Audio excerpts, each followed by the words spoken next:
I've got a very special story for you today. It's a powerful Gothic romance, a vignette written and sent to me by my dear friend Athanasia, so that I would share it with you all. It's an amazing story for 3 reasons.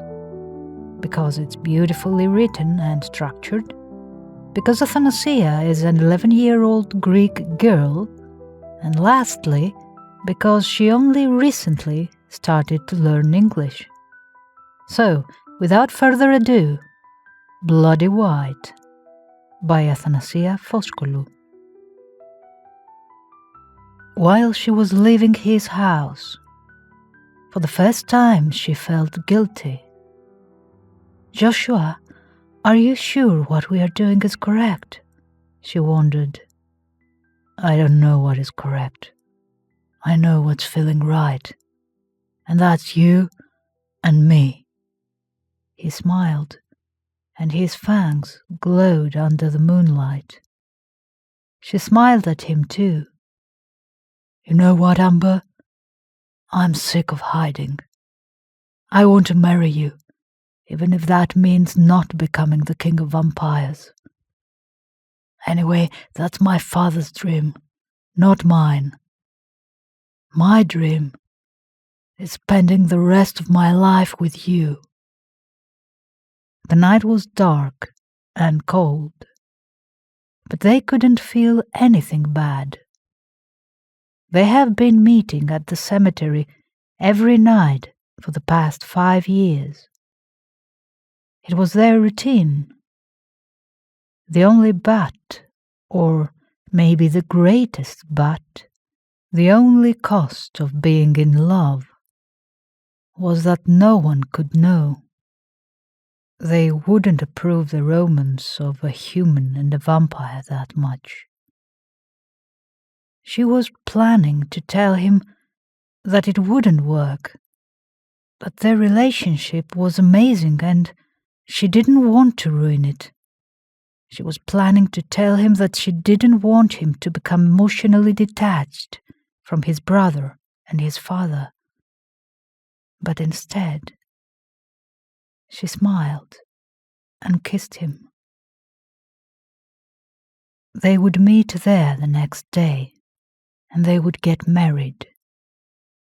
They said good night as always, but he didn't know it was the final goodbye he told her. The next day, Amber wore her wedding dress and headed to the cemetery. She looked beautiful in white. She started thinking of her life with Joshua. She was so distracted that she didn't see the black-dressed stranger coming near her. "Are you Amber?" he asked with a deep voice. She nodded. She almost didn't see the stranger attacking her and sinking his teeth into her neck. "I'm not going to let my brother destroy himself for a woman," he said angrily.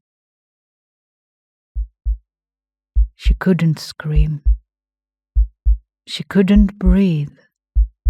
So she did the only thing she could. She headed to the cemetery.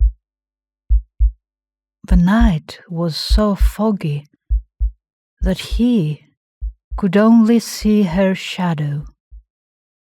"Amber, thank God, I got scared," he said and came closer. "Joshua," she whispered. And then he noticed it. Her wedding dress was all covered in blood. Her hands were pressing her bleeding vein. She was as white as a sheet. "Amber!" he yelled. He ran close to her, and then she collapsed. "No! No!" He was looking at her blooding neck. "Please, Amber, don't die!" he begged her. She smiled. "I love you," she said, and died. Joshua gave her a kiss, a final kiss. She looked beautiful in white, and he looked beautiful covered with her blood. Although she wasn't wearing white anymore. None of them were. They were both wearing red.